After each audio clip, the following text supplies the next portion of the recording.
مسیح میں آپ سب کی سلامتی ہو۔ پہلا کلمہ لوکا 23 باب اور اس کی 34 آیت۔ یسوع نے کہا، اے باپ ان کو معاف کر کیونکہ یہ نہیں جانتے کہ کیا کرتے ہیں۔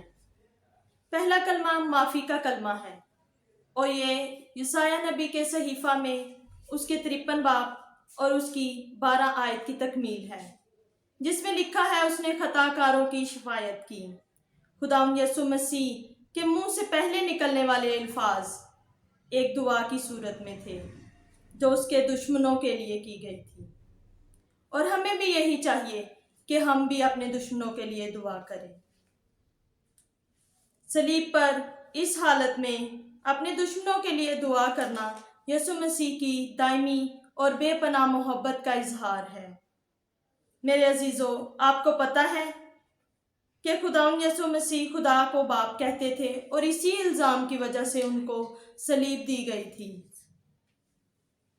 اور یسوع مسیح نے اس دعا کا آغاز بھی باپ کہہ کر کیا، اور خداوند یسوع مسیح نے یہ بات ثابت کر دی کہ وہ آج بھی اس بات پر قائم ہے، اور باپ کہہ کر پکارنا اس قربت اور پاکیزگی کو ظاہر کرتا ہے جو باپ اور بیٹے کے رشتے کو ظاہر کرتا ہے، جو خدا اور یسوع مسیح کے درمیان ہے۔ اب کیونکہ یہ نہیں جانتے کہ کیا کرتے ہیں، اس جملے کا مطلب ہے کہ یہ جملہ گناہ کی گہرائیوں کو ظاہر کرتا ہے، کیونکہ جب ہم گناہ کرتے ہیں تو ہمیں پتہ ہی نہیں چلتا کہ ہم کس طرح دلدل میں دھکیلے چلے جاتے ہیں، اور ہماری زندگی ایک نارمل طریقے سے چل رہی ہوتی ہے، لیکن گناہ ہماری زندگی میں بہت بڑا اور بہت گہرا اثر چھوڑ رہا ہوتا ہے۔ اس کا پتہ ہمیں تب چلتا ہے جب ہم کلام کی روشنی میں آتے ہیں۔ خداوند یسوع مسیح کی رحمت لازوال ہے اور اس کے رحم کی کوئی حد نہیں، اور ہم اس کے رحم کے لیے حد مقرر کر بھی نہیں سکتے، کیونکہ اس نے ایک شخص کے لیے دعا نہیں کی، اور یہ بھی نہیں کہہ سکتے کہ دوسرے کے لیے نہیں کی، بلکہ اس یسوع مسیح نے سب کے لیے دعا کی۔ اس کی معافی سب کے لیے ہے۔ جو کہ جان بوجھ کر روح القدس کے خلاف کفر بکتا ہے، اس کے لیے معافی نہیں ہے۔ اس کے علاوہ ہر کسی کے لیے معافی ہے، کیونکہ کلام مقدس کے مطابق جان بوجھ کر روح القدس کے خلاف کفر بکنا گناہ ہے، اور اس کے لیے معافی بھی نہیں ہے۔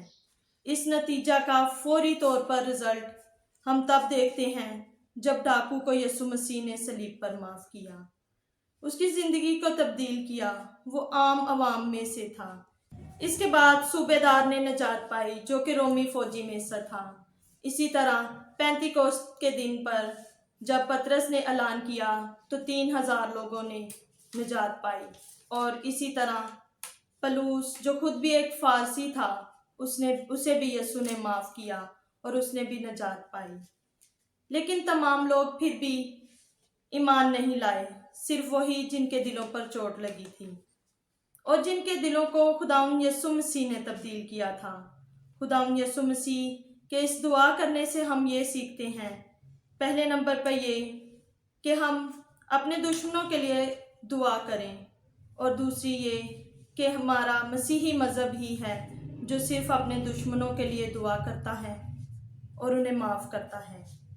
سارے لوگ بدلہ لینے کا سوچتے ہیں، لیکن ہم مسیحی جو نہ صرف معاف کرتے ہیں بلکہ دعا بھی کرتے ہیں، اور یہی مسیح کے پیروکار کی نشانی ہے، اور یسوع مسیح گناہوں کی معافی دینے کی قدرت رکھتا ہے۔